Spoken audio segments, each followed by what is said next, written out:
До сих пор официальная версия гласит о естественной мутации коронавируса. Но рукотворность COVID-19 уже не вызывает сомнений. Ученые всего мира пришли практически к единому мнению – это лабораторный вирус. А теперь доказательства. Для начала вот такая публикация 5-летней давности под заголовком «Ученые нашли новый смертельный вирус гриппа». Биологи создали вирус, способный напрямую заражать человека и вызывать его смерть. Исследователи экспериментировали с созданием гибрида коронавируса летучей мыши, обитающей в Китае. Они скрестили поверхностный белок SHC-014 с вирусом SARS, который взяли из легких летучих мышей. В результате получился вирус-мутант. Многие не поверили в эту новость, но в статье есть ссылка на оригинальную англоязычную публикацию в журнале Nature. И несмотря на то, что в предисловии к этой статье редакция открещивается от связи с текущими событиями, из исходной публикации можно почерпнуть много информации. Статья подписана сразу 15 авторами, 13 из которых имеют отношение к Университету Северной Каролины в Чапел-Хилле, а еще 2 являются сотрудниками ведущей лаборатории специальных патогенов и биобезопасности Уханьского института вирусологии. На страницах журнала ученые подробно изложили свою методику создания искусственного патогена и проверки его способности к заражению на мышах и клетках эпителия легких человека. Как утверждается в статье, целью этой работы было изучение потенциала заболеваний, вызывающихся SARS-подобными вирусами. Химерные SARS-подобные вирусы, о которых идет речь в статье, это искусственно созданные гибридные коронавирусы на основе SARS с разной степенью патогенности. И их культивировали на клетках Vero-E6, полученных из Института инфекционных болезней армии США. Очевидно, что исследования были аффилированы с этой военными структурами штатов. Клетки человеческих легких были закуплены в соответствии с протоколами, утвержденными Советом Университета Северной Каролины в Чапел-Хилле. Культуры этих клеток представляют собой высокодифференцированный эпителий дыхательных путей человека, содержащий ресничатые и нересничные эпителиальные клетки, а также бокаловидные клетки. То есть ученые испытывали возможность созданного ими коронавируса заражать именно человека. Было создано 2 искусственных коронавируса – синтетическая конструкция химерного мутанта и полноразмерного SHC-014-CoV. Обе были одобрены Комитетом институциональной безопасности Университета Северной Каролины и Комитетом по исследованиям двойного назначения Dual Use Research of Concerned Committee. Очень большое внимание уделялось безопасности самих исследователей. Доступ на объект был возможен только с помощью электронной карты. Кроме того, все работники прошли инструктаж по безопасному использованию респираторов с очистителем воздуха. Наше оборудование содержит резервные вентиляторы, аварийное питание вентиляторов, шкафы биологической безопасности и морозильные камеры. Все сотрудники носят специальные костюмы, фартуки и бахилы, а на руках двойные перчатки. Немного аббревиатур.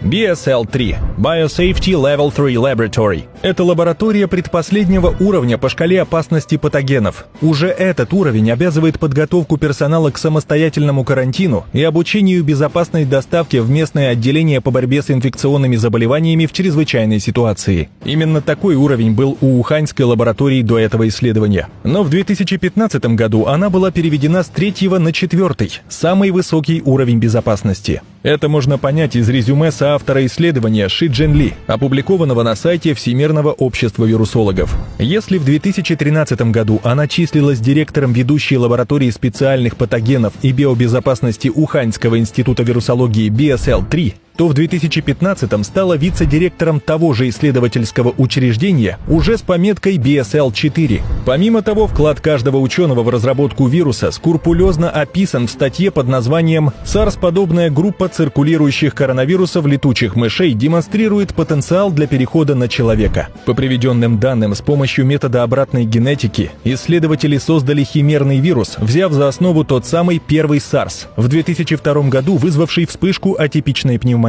По словам руководителя лаборатории геномной инженерии МФТИ Павла Волочкова, технология обратной генетики очень сложна, особенно если это касается коронавирусов. Суть метода состоит в том, чтобы выключить, изменить или модифицировать отдельные гены в геноме и наблюдать, как они себя проявляют. Процесс длительный и скрупулезный. И очень дорогой. А кто в мире больше всех тратит средства на подобные исследования?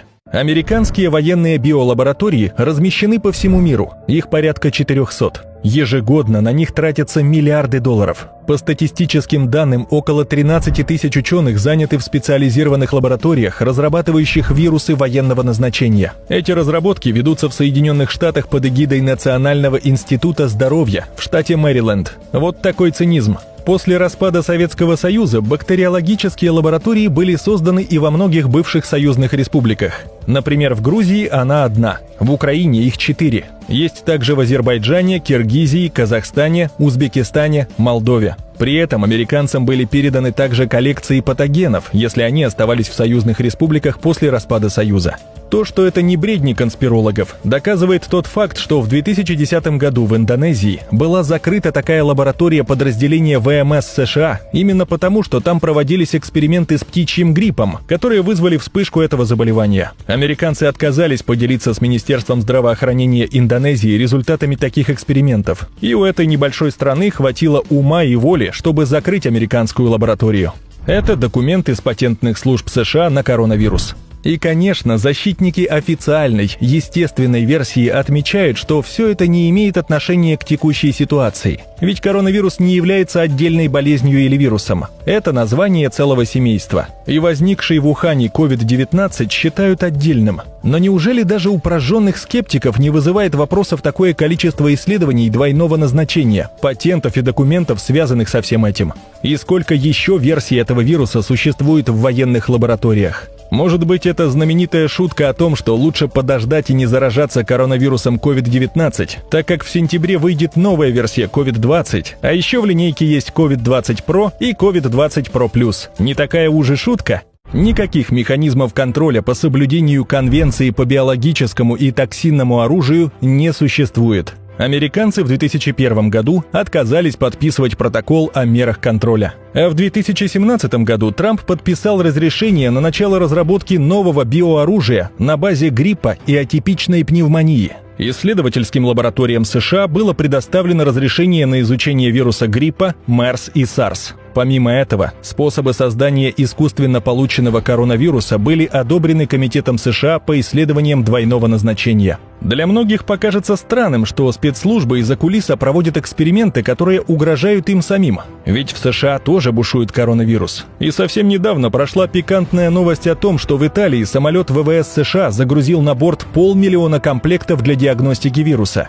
Это было сделано скрытно, и с учетом того, что самой Италии эти тесты нужны как воздух, все это было больше похоже на грабеж колонии в экстренной ситуации. А еще недавно стало известно, что заразился и принц Чарльз, который по возрасту очень даже входит в группу риска. Однако подобные накладки не сильно волнуют глобалистов и хозяев денег. Ведь сокращение численности людей второго сорта, недочеловеков, у которых нет баснословных состояний, нужно проводить любыми средствами. Вдумайтесь, еще 3 года назад в Вашингтоне на заседании Всемирного банка уже планировали сценарий вспышки новой эпидемии. Причем это была уже 4-я имитация такого рода, которая проводится данной организацией. Всемирный банк вместе с фондом Мелинды и Билла Гейтса уже представлял свои сценарии на Всемирном экономическом форуме в Давосе. Оценка способности мира противостоять очередной пандемии отражает тот факт, что глобалисты и хозяева денег тогда пытались просчитать, какие экономические риски и выгоды несет масштабное заболевание, угрожающее смертью множеству людей.